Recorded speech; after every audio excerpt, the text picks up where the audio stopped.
What is a greenfield investment? When it comes to beginning your investment journey, there are a lot of things you'll have to get to grips with. One of these things is the vast amount of terminology you'll have to learn.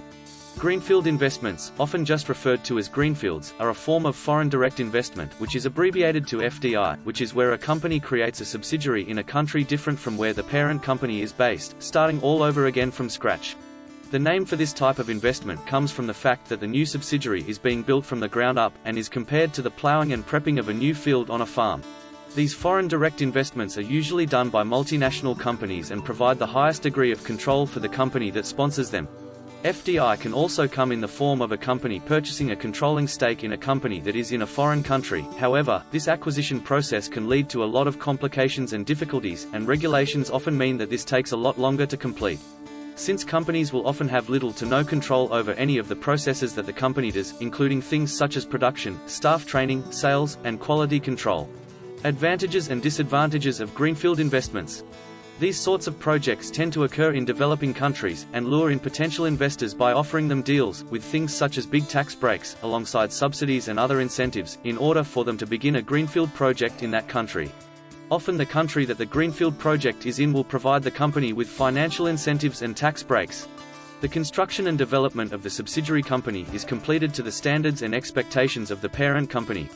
The parent company then has full control over the operations of the subsidiary company.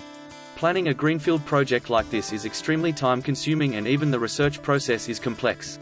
This sort of project is a long-term project and is not a way for a company to increase profits rapidly.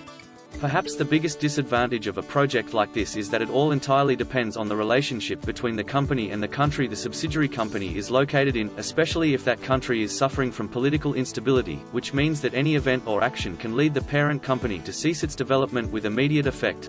Real-world examples.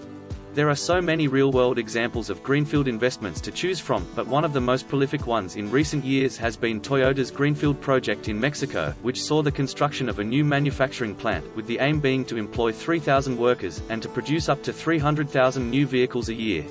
To summarize, a greenfield investment is where a company establishes a subsidiary company in a foreign country, and then has full control over that subsidiary's operations. These projects often involve a lot of renovation and development of local areas, which prove beneficial to the local people and economy too. Despite knowing so much about the system and the different ways you can use it to your benefit, I still found the transition rather difficult.